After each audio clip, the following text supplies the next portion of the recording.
everyone, welcome to I Plus Training Solutions.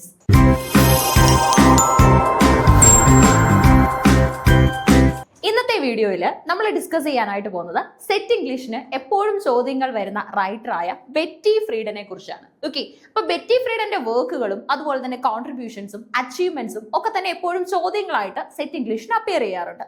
So നമുക്ക് ഈ ഒരു ഷോർട്ട് ടൈമിൽ എന്തൊക്കെയാണ് ബെറ്റി ഫ്രീഡന്റെ അച്ചീവ്മെന്റ്സ്, ഓക്കെ, കരിയറിൽ വന്നിട്ടുള്ള ഡെവലപ്മെന്റ്സ്, ഈ കാര്യങ്ങളൊക്കെ ഒന്ന് മനസ്സിലാക്കാം. അതുപോലെ തന്നെ സെറ്റ് പോയിന്റ് ഓഫ് വ്യൂവിൽ എന്താണ് റൈറ്ററിന്റെ ഫോക്കസ് എന്നും നോക്കാം. ഓക്കെ, റെഡി അല്ലേ? ശ്രദ്ധിച്ചോ. അപ്പൊ ബെറ്റി ഫ്രീഡനെ കുറിച്ച് പറയാനാണെങ്കിൽ ബെറ്റി ഫ്രീഡന്റെ ടൈം പീരീഡ് വരുന്നത് ഫെബ്രുവരി 4, 1921 മുതൽ ഫെബ്രുവരി 4, 2006 വരെയാണ്. ഓക്കെ, അപ്പൊ ജനിച്ചതും മരിച്ചതും ഫെബ്രുവരി 4-ാം തീയതിയാണ്. ഓക്കെ, 1921 മുതൽ 2006 വരെയാണ് കാലഘട്ടം. So was an American feminist writer and activist. Okay, ഒരു അമേരിക്കൻ ഫെമിനിസ്റ്റ് റൈറ്റർ ആണ്, അതുപോലെ തന്നെ പ്രധാനപ്പെട്ട ഒരു ആക്ടിവിസ്റ്റ് ആയിരുന്നു. ഓക്കെ, അതായത് എൻവയോൺമെന്റലിസ്റ്റുകളുടെയും ആക്ടിവിസ്റ്റുകളുടെയും ഒക്കെ പ്രത്യേകത എന്ന് പറയുന്നത് അവർ എഴുതാറുമുണ്ട്, അതുപോലെ തന്നെ സമൂഹവുമായി ബന്ധപ്പെട്ട ഏത് പ്രശ്നങ്ങളിലും അവർ ഇടപെടാറുണ്ട്. ഓക്കെ, അപ്പൊ ഫെമിനിസവുമായിട്ട് ബന്ധപ്പെട്ടു, അതുപോലെ തന്നെ ലേഡീസ് അനുഭവിക്കുന്ന ട്രബിൾസിനെ കുറിച്ചും ഒക്കെ ധാരാളം മനസ്സിലാക്കി അതിൽ ശക്തമായി ഇടപെട്ട ഒരു റൈറ്റർ കൂടെ ആയിരുന്നു നമ്മുടെ ബെറ്റി ഫ്രീഡൻ. അതുപോലെ തന്നെ പെർഫെക്റ്റ് ആയിട്ടുള്ള ഒരു ഒറേറ്റർ ആണ്. ഓക്കെ, ഒരു പ്രാസംഗികയായിരുന്നു. ഓക്കെ, അപ്പൊ നമുക്ക് കൂടുതൽ കാര്യങ്ങൾ നോക്കാം. Betty Friedan was A pivotal figure. Okay, Betty Friedan വളരെ ഇമ്പോർട്ടന്റ് ആയിട്ടുള്ള ഒരു ഫിഗർ ആണ് in the American feminist movement, primarily known for her influential book the feminine mystic. Feminine mystic എന്നൊരു പുസ്തകം നിങ്ങൾ കേട്ടിട്ടുണ്ടാവും അല്ലെ? അതായത് ഔട്ട്സൈഡ് ലിറ്ററേച്ചർ സ്റ്റുഡൻസ് പോലും കേട്ടിട്ടുള്ള അല്ലെങ്കിൽ വായിക്കാനൊക്കെ സാധ്യതയുള്ള ഒരു പുസ്തകമാണ് ഫെമിനൈൻ മിസ്റ്റിക് എന്ന് പറയുന്നത്. ഓക്കെ, അപ്പൊ ഫെമിനൈൻ മിസ്റ്റിക് എഴുതിയത് ആരാണെന്ന് ചോദിച്ചു കഴിഞ്ഞാൽ അത് നമ്മുടെ ബെറ്റി ഫ്രീഡൻ ആണ്. പ്രൈമറി ലെവലിൽ അതൊക്കെയായിരുന്നു നമുക്ക് സെറ്റിന് വന്നുകൊണ്ടിരുന്ന ചോദ്യം. പക്ഷെ ഇപ്പൊ നമുക്ക് ചോദ്യങ്ങളുടെ നിലവാരം കൂടിയതനുസരിച്ച് കുറച്ചും കൂടെ കോംപ്ലിക്കേറ്റഡ് ലെവൽ, സ്റ്റേറ്റ്മെന്റ് ലെവലുകളിലേക്കൊക്കെ ചോദ്യങ്ങൾ മാറിയിട്ടുണ്ട്. അപ്പൊ നോക്കിക്കേ, ഏറ്റവും ബേസിക് ഡീറ്റെയിൽ എന്ന് പറയുന്നത് ഫെമിനൈൻ മിസ്റ്റിക് എഴുതിയിട്ടുണ്ട്. ഏറ്റവും ഇമ്പോർട്ടന്റ് ആയിട്ടുള്ള ബുക്കാണ്. Is credited with sparking second wave of feminism in the 20th century. ഇതും നമ്മുടെ പ്രീവിയസ് ഇയർ ചോദ്യമാണ്. അതായത് ഫെമിനൈൻ മിസ്റ്റിക് എന്ന പുസ്തകത്തിനെ, ബെറ്റി ഫ്രീഡന്റെ പുസ്തകത്തിനെ നിങ്ങൾക്ക് ഏത് വേവ് ഓഫ് ഫെമിനിസവും ആയിട്ട് കണക്ട് ചെയ്യാൻ സാധിക്കും എന്ന് ചോദിച്ചു കഴിഞ്ഞാൽ സെക്കൻഡ് വേവ് ആണ്. കാരണം മറ്റൊന്നുമല്ല, നമ്മുടെ ഫ്രീഡൻ ആക്റ്റീവ് ആയിട്ടുള്ള, ബെറ്റി ഫ്രീഡൻ ആക്റ്റീവ് ആയിട്ടുള്ള സ്റ്റേജ് ഏതാന്ന് ചോദിച്ചു കഴിഞ്ഞാൽ അത് സെക്കൻഡ് വേവ് തന്നെയാണ് അല്ലെ? ഫസ്റ്റ് വേവ് ഓഫ് ഫെമിനിസം നമ്മുടെ മേരി വൂൾസ്റ്റോൺക്രാഫ്റ്റ് ഷെല്ലി ആരംഭിക്കുന്നു അല്ലെ? മേരി വൂൾസ്റ്റോൺക്രാഫ്റ്റ് ആണ് ആരംഭിക്കുന്നത്. PB ഷെല്ലിയുടെ മദർ ഇൻ ലോ ആണ്, മേരി ഷെല്ലിയുടെ മദർ ആണ്. ഓക്കെ, മേരി വൂൾസ്റ്റോൺക്രാഫ്റ്റ് ആണ് അത് ആരംഭിക്കുന്നത് എന്ന കാര്യം മനസ്സിലാക്കുക. Vindication of the rights of women, vindication of the rights of men അടക്കമുള്ള പുസ്തകങ്ങൾ റൈറ്റർ ചെയ്തിട്ടുണ്ട്. So her work highlighted the widespread dissatisfaction. ഇനി ഫ്രീഡന്റെ ബാക്കിയുള്ള പ്രത്യേകതകൾ എന്ന് പറയുന്നത് വൈഡ്സ്പ്രെഡ് ആയിട്ടുള്ള ഡിസാറ്റിസ്ഫാക്ഷനെ കുറിച്ച് ബുക്കിൽ പറയുന്നുണ്ട്. among the women confined to domestic roles, challenging the societal expectations that women find fulfillment solely through the marriage and motherhood. Okay, അതായത് ഒരു സ്ത്രീയുടെ പെർഫെക്ഷൻ കംപ്ലീഷൻ എന്ന് പറയുന്നത് മാരേജോ മദർഹുഡോ മാത്രമല്ല. She needs education, she needs a space of her own, she wants to speak അല്ലെ? അവരുടെ വോയിസസ് സമൂഹം കേൾക്കണം, മനസ്സിലാക്കണം. അതായത് നമ്മുടെ സമൂഹത്തിലെ പല സുപ്രീം പൊസിഷൻസിലും വരാൻ ഏബിൾ ആണ് ലേഡീസ് അല്ലെങ്കിൽ ഫീമെയിൽ. ഓക്കെ, അപ്പൊ ഇങ്ങനെയുള്ള കാര്യങ്ങൾ അല്ലെങ്കിൽ ഇതൊന്നും കിട്ടാത്തതിന്റെ ഒരു അജിറ്റേഷൻ നമ്മുടെ ഫ്രീഡനിൽ നമുക്ക് കാണാൻ സാധിക്കുമായിരുന്നു. സോ ഒരു എംപവർമെന്റിലൂടെ അല്ലെങ്കിൽ മൂവ്മെന്റുകളിലൂടെ സ്ത്രീകളെ ശക്തരാക്കിയിട്ട് അവർക്ക് വേണ്ട നേട്ടങ്ങളെല്ലാം തന്നെ വാങ്ങിക്കൊടുക്കാനായിട്ട് മുൻപന്തിയിൽ ഉണ്ടായിരുന്ന ഒരു റൈറ്ററാണ് Betty Friedan. Okay, Betty Friedan. ഇനി കൂടുതലായിട്ട് നോക്കാൻ, challenged the feminine mystic.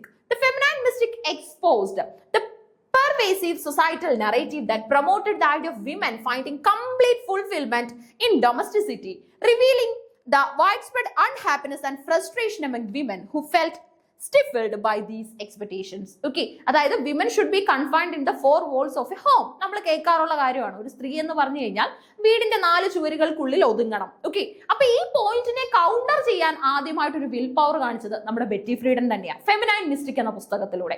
ആദ്യം അത് കേട്ടപ്പോൾ എല്ലാവർക്കും ഒട്ടും തന്നെ ഡൈജസ്റ്റ് ആവാത്ത ഒരു കാര്യമായിട്ട് മനസ്സിലായി അല്ലെങ്കിൽ ഫീൽ ചെയ്തു. പക്ഷെ ലേറ്റർ ആൻഡ് ലേറ്റർ നമുക്ക് കാണാൻ പറ്റിയത് ഫീമെയിലും men were also participating in this movement. Okay, for the empowerment of women. അപ്പൊ സ്ത്രീകൾക്ക് വേണ്ടി പുരുഷന്മാർ പോലും, പല സുപ്രീം പൊസിഷൻസിൽ ഇരുന്ന പുരുഷന്മാർ പോലും എന്ത് ചെയ്തു, ഇതിന്റെ പ്രാധാന്യം അല്ലെങ്കിൽ സ്ത്രീകൾക്ക് ഒരു അവകാശം അല്ലെങ്കിൽ അവർക്കൊരു സ്പേസ് കിട്ടേണ്ടതിന്റെ ആവശ്യം മനസ്സിലാക്കിയിട്ട് അതിനുവേണ്ടി വർക്ക് ചെയ്ത സാഹചര്യം നമുക്ക് ഉണ്ടായി. അപ്പൊ ഇതിനൊക്കെ സാധിച്ചത് ബെറ്റി ഫ്രീഡന്റെ ഫെമിനൈൻ മിസ്റ്റിക് എന്ന പുസ്തകത്തിലൂടെയാണ്. ആ പുസ്തകം ലോകം വായിച്ചതിന്റെ ഒരു ഇമ്പാക്റ്റ് ആണ് നമുക്ക് ആ മൂവ്മെന്റിൽ കാണാൻ സാധിച്ചത്. ഓക്കെ, ഇനി നോക്കിക്കേ, sparked second wave feminism.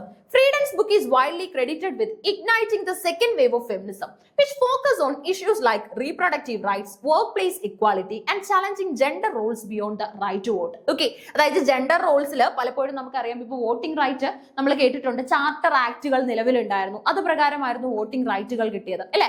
ആദ്യം പുരുഷന്മാർക്ക്, അതായത് പ്രോപ്പർട്ടി റൈറ്റ്സ് ഉള്ള പുരുഷന്മാർക്ക് വോട്ടവകാശം കിട്ടുന്നു, അങ്ങനെയാണ് താഴേക്കിടയിലേക്കുള്ള ഓരോരുത്തരിലേക്കും വോട്ടവകാശം വന്നത് അല്ലെ.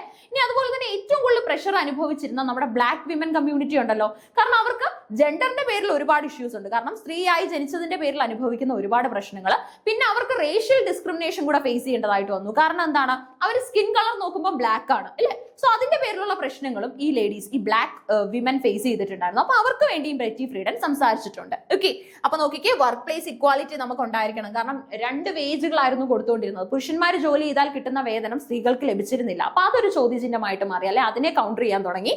അതുപോലെ തന്നെ നമുക്ക് റീപ്രൊഡക്റ്റീവ് റൈറ്റ്സ് അല്ലെ, ലേഡീസിന് അവർ they have a right on their body അല്ലെ, അവരുടെ ശരീരത്തിന് അവർക്കും ഒരു അവകാശം ഉണ്ട്, അല്ലെങ്കിൽ അവരുടേതാണ് ആ ഒരു body. So they can decide when to have a new child അല്ലെങ്കിൽ when to have the next child. ഇതൊക്കെ തീരുമാനിക്കുന്നതിൽ സ്ത്രീകൾക്ക് ഒരു റോൾ ഉണ്ടായിരിക്കണം എന്ന കാര്യത്തിനെ കുറിച്ച് ഇതിനകത്ത് സ്ട്രെസ് ചെയ്യുന്നുണ്ട് ഫ്രീഡൻ. ഓക്കെ, പിന്നെ ജെൻഡർ ബിയോണ്ട് ആയിട്ട് എല്ലാവർക്കും വോട്ടവകാശം കിട്ടണം. ഏറ്റവും വലിയ ബെറ്റി ഫ്രീഡന്റെ ഒരു കോൺട്രിബ്യൂഷൻ എന്ന് പറയുന്നത് കോ ഫൗണ്ടഡ് നൗ. എന്താണ് ഈ നൗ എന്ന് പറഞ്ഞു കഴിഞ്ഞാൽ നമുക്ക് നോക്കാം. In 1966, Freeden co-founded the National Organization for Women. ഇന്നും എക്സിസ്റ്റ് ചെയ്യുന്നുണ്ട് കേട്ടോ, national organisation for women, NOW, now എന്നാണ് അറിയപ്പെടുന്നത്. And served as its first president, playing a crucial role in organizing and advocating for women's rights within mainstream society. Okay, mainstream സൊസൈറ്റിയിൽ അടക്കം സ്ത്രീകളുടെ അവകാശങ്ങൾക്ക് വേണ്ടി, അല്ലെങ്കിൽ സ്ത്രീകൾക്ക് ഒരു ഫോറം വേണം ടു റെപ്രസെന്റ് അല്ലെ. അവർക്ക് അവകാശങ്ങൾ കിട്ടിയില്ലെങ്കിൽ അത് ചെന്ന് പറയാനായിട്ട് അവർക്ക് ഒരു ഫോറം വേണം, ഓർഗനൈസേഷൻ വേണം. അങ്ങനെ ഒരു ചിന്തയാണ് ബെറ്റി ഫ്രീഡനെ കൊണ്ട് നൗ എന്ന ഓർഗനൈസേഷൻ ലോഞ്ച് ചെയ്യാനായിട്ടുള്ള ഒരു പോയിന്റിൽ എത്തിയത്. ഓക്കെ, ബെറ്റി ഫ്രീഡൻ ആ ഒരു കാര്യത്തെ കുറിച്ച് ചിന്തിക്കാനുള്ള റീസൺ എന്ന് പറയുന്നത്, സ്ത്രീകൾ പ്രൊട്ടസ്റ്റ് ചെയ്യുന്നുണ്ട്, പക്ഷെ അവരുടെ പ്രൊട്ടസ്റ്റിലൂടെ അവർക്ക് കിട്ടാത്ത കാര്യങ്ങൾ, അല്ലെങ്കിൽ ഇനി എന്ത് ചെയ്യണം എന്ന കാര്യങ്ങൾ അവരെ അറിയിക്കാനായിട്ട് നമുക്കൊരു ഫോറം വേണം. അത്തരത്തിലുള്ള ഒരു ഓർഗനൈസേഷൻ ആയിരുന്നു നമ്മുടെ നാഷണൽ ഓർഗനൈസേഷൻ ഫോർ വിമൻ എന്ന് പറയുന്നത്. ഓക്കെ, വളരെ ഇമ്പോർട്ടന്റ് ആയിട്ട് അമേരിക്കയിൽ ഒരുപാട് റെവല്യൂഷൻസ് നമ്മുടെ ഫ്രീഡൻ വരുത്തിയിട്ടുണ്ട്. ഇനി അഡ്വക്കേറ്റഡ് ഫോർ ഇക്വാലിറ്റി, തുല്യതയ്ക്ക് വേണ്ടിയാണ് ഫ്രീഡൻ എപ്പോഴും ഡിമാൻഡ് ചെയ്യുന്നത്. Friedan consistently championed various aspects of gender equality, including economic parity, maternity leave, abortion rights, and child care through her writings, activism, and leadership in now. Okay, നമ്മൾ കേൾക്കാറുണ്ട് കേരളത്തിൽ sati system ഇല്ലാതാക്കിയത്, നിർത്തലാക്കിയത് Rajaram Mohan റോയുടെ അടക്കമുള്ള ഇനിഷ്യേറ്റീവിന്റെ ഭാഗമാണ് അല്ലെ. അത് അങ്ങനെയാണെങ്കിൽ അമേരിക്കയിൽ ഈ മാറ്റങ്ങൾ ആര് കൊണ്ടുവന്നു അല്ലെ? അമേരിക്കയിൽ വിമൻ തന്നെയാണ് അവരുടെ റൈറ്റ്സിന് വേണ്ടി മുന്നിൽ നിന്നത്. അതിനുള്ള ഏറ്റവും നല്ല ഉദാഹരണമാണ് ബെറ്റി ഫ്രീഡൻ എന്ന റൈറ്റർ, ബെറ്റി ഫ്രീഡൻ എന്ന ആക്ടിവിസ്റ്റ്. ഓക്കെ, അപ്പൊ ഇവിടെ നോക്കിക്കഴിഞ്ഞാൽ maternity leave, abortion rights, child care, അതുപോലെ തന്നെ എക്കണോമിക് പാരിറ്റി നമുക്ക് കൊണ്ടുവരണം, റെഗുലാരിറ്റി കൊണ്ടുവരണം, ജെൻഡർ ഇക്വാലിറ്റി നമുക്ക് കൊണ്ടുവരണം ഇല്ലെ. അതായത് ഒരിക്കലും ജെൻഡറിന്റെ പേരിൽ ഒരു വിവേചനം ഉണ്ടാവാൻ പാടില്ല. അപ്പൊ ഇതിനൊക്കെ വേണ്ടി ഡിമാൻഡ് ചെയ്തത് ബെറ്റി ഫ്രീഡൻ ആണ്. ഓക്കെ, അതുപോലെ തന്നെ ഈക്വൽ പേ നമ്മൾ പ്രൊവൈഡ് ചെയ്യണം മെന്നിനും വിമനും. ഇനി അതുപോലെ തന്നെ കണ്ടിന്യൂഡ് ആക്ടിവിസം ഉണ്ട്. Throughout Har career Friedan remind A prominent voice for women's rights, addressing issues related to aging and equality of and quality of life, demonstrating her lifelong commitment to social justice and according to the National Institute of Health, NIH. Okay, അപ്പോൾ NIH-ന്റെ ഒക്കെ തന്നെ റിപ്പോർട്ടുകൾ പ്രകാരം continued ആയിട്ടുള്ള activism, okay, തന്റെ ലൈഫിന്റെ last stage വരെയും കാണിച്ചിരുന്ന ഒരു പെർഫെക്റ്റ് ആക്ടിവിസ്റ്റ് ആയിരുന്നു നമ്മുടെ ബെറ്റി ഫ്രീഡൻ. ഫെമിനൈൻ മിസ്റ്റിക് എന്ന പുസ്തകം ഇത്രത്തോളം പ്രചാരത്തിൽ വരാനുള്ള റീസണും അത് തന്നെയാണ്. ഓക്കെ, ഇനി നോക്കിക്കഴിഞ്ഞാൽ ലെഗസി ഓഫ് ചേഞ്ച് നമുക്ക് കിട്ടും. Legacy of change, Friedan's work and activism helped pave the way for significant advancements in women's rights and continue to inspire ongoing efforts to achieve gender equality. Okay, ഇന്നും gender ഇക്വാലിറ്റിയുടെ പേരിൽ പലരും fight ചെയ്യുന്നുണ്ടെങ്കിൽ, അല്ലെങ്കിൽ അവർ അതിന് volunteer ചെയ്യുന്നുണ്ടെങ്കിൽ, അതിനൊരു main reason എന്ന് പറയുന്നത് ബെറ്റി ഫ്രീഡൻ ആണ്.